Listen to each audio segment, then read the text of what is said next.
matéria do mundo, física para vocês. A aula de hoje é sobre transformações gasosas. Continuação da aula anterior, que a gente viu que era gás. Qual o gás que a gente estuda, que é o gás ideal, tudo bem? A gente viu a equação geral dos gases, mas agora a gente vai ver aí as equações por leis, tudo bem? Primeira lei que a gente vai ver, lei de Boyle, tudo bem? Esse cientista aqui estudou pra gente quando a gente tem uma transformação gasosa, no qual a temperatura ficaria constante. Como assim? Ele não ia aquecer o recipiente, não ia aquecer o gás, tudo bem? Ia manter a temperatura dele constante, mas ia modificar a pressão e o volume, tudo bem? Então a lei de Boyle pra gente é um sistema fechado. Por que um sistema fechado? Porque sistemas abertos são difíceis de controlar, a gente não saberia o volume ocupado. Então a gente vai estudar na física sistemas fechados, tudo bem? Nas transformações gasosas. A gente vai ver em algumas situações sistemas podem estar abertos, mas aí tem algumas especificações, a gente vê isso durante os exercícios, tranquilo?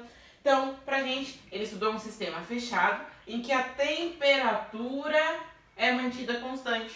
Então, ele viu lá, pegou lá uma quantidade de gás em um sisteminha fechado, por exemplo, dentro de um pote, tudo bem? E deixou a temperatura constante. O que ele fez? Ele pegou inicialmente uma quantidade de gás no pote, depois ele pressionou esse pote, por exemplo, diminuiu ali o volume, aumentou a pressão ocupada, mas não teve a temperatura constante, tudo bem? Ele fez isso para uma certa massa de gás, tudo bem? E aí ele percebeu que o volume seria inversamente proporcional à pressão. Se eu diminuísse o volume, a pressão aumentaria, tudo bem? Então a gente tem que a pressão vezes o volume teria que ser uma constante. Ele conseguiu determinar então no experimento dele que pressão vezes volume teria que dar uma constante. Mas isso aqui é se eu pensasse só em uma pressão. Como a gente está estudando uma situação inicial e final, para a física a gente vai estudar duas situações, é possível que a situação inicial, pressão volume 1, tem que ser igual a pressão 2, volume 2,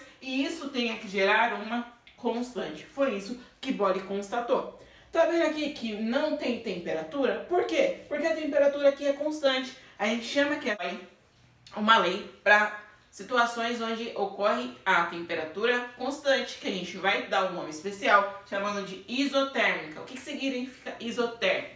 Iso vem de igual, então é iso igual, térmica de temperatura, igual temperatura. Então a temperatura seria constante. É por isso que na equação a gente só vai ter pressão e volume, diferente da equação geral. A equação geral tá P1, V1 sobre T1, igual a P2, V2 sobre T2.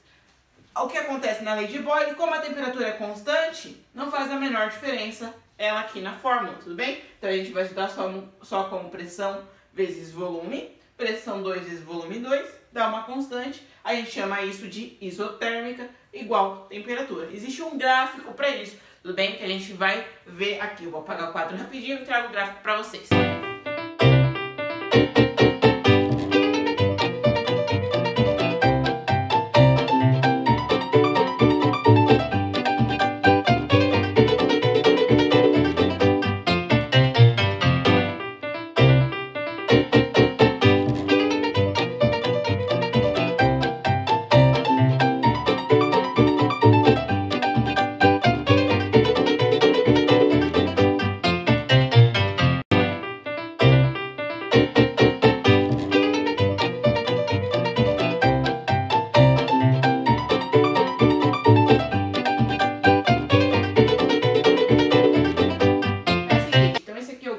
Para uma transformação isotérmica e vai ser sempre de pressão por volume, tá? Pra gente analisar, presta atenção aqui, ó. Eu coloquei pra você uma situação em que eu tenho a curva aqui, lembrando sempre, quando eu tô falando de uma transformação isotérmica, como é pressão vezes volume igual a uma constante, isso gera um gráfico pra gente que a gente chama de hipérbole equilátera, tudo bem? Então é por isso que esse gráfico aqui é constante, é uma hipérbole equilátera, porque as distâncias são as mesmas para os dois eixos, tudo bem? A gente não vai aprofundar nisso, mas só para você saber. Isso aqui a gente chama de hipérbole equilátera. Nesse caso aqui, peguei uma curva qualquer para vocês e falei que ela tinha uma pressão inicial qualquer. Tá vendo aqui, ó? Quando ela tem uma pressão qualquer, o volume é 2 vezes V. Então imagina aqui que se a pressão fosse 1, o volume seria 2.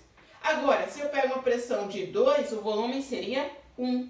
Tá vendo que eles são inversamente proporcionais? Igual estava lá descrito na lei de Boyle. O gráfico comprova isso, tudo bem? Então, na lei de Boyle, a gente vai falar que a pressão e o volume são inversamente proporcionais. E a gente consegue comprovar isso aqui pelo gráfico. Essa curva é conhecida como curva isoterma, tudo bem? A gente dá um nome específico para a curva, a gente chama de isoterma. Só se atenta, isotérmica é a situação onde a temperatura é constante. A curva gráfica a gente chama de isoterma. Não é a mesma coisa. É muito semelhante, mas não é a mesma coisa. Isotérmica é a situação na qual não varia a temperatura mantém igual. E a curva gráfica a gente chama de isoterma. Tudo bem? Se por acaso eu tivesse mais de uma curva, várias curvas isotermas, como eu vou saber qual tinha temperatura maior inicialmente? Por essa relação aqui. Quanto mais próximo do gráfico, tá vendo aqui T1, menor é a temperatura. Quanto mais longe, maior é a temperatura. Deixei aqui para vocês o exemplo. Isso sempre num gráfico de pressão por volume na lei de Boyle, que determina que a temperatura seja constante, ou seja uma situação isotérmica. Tudo bem? Então, por hoje é isso. Lei de Boyle é isso. A gente vê na próxima aula a lei de Charles e a lei de Gay-Lussac. Tranquilo? Até a próxima aula.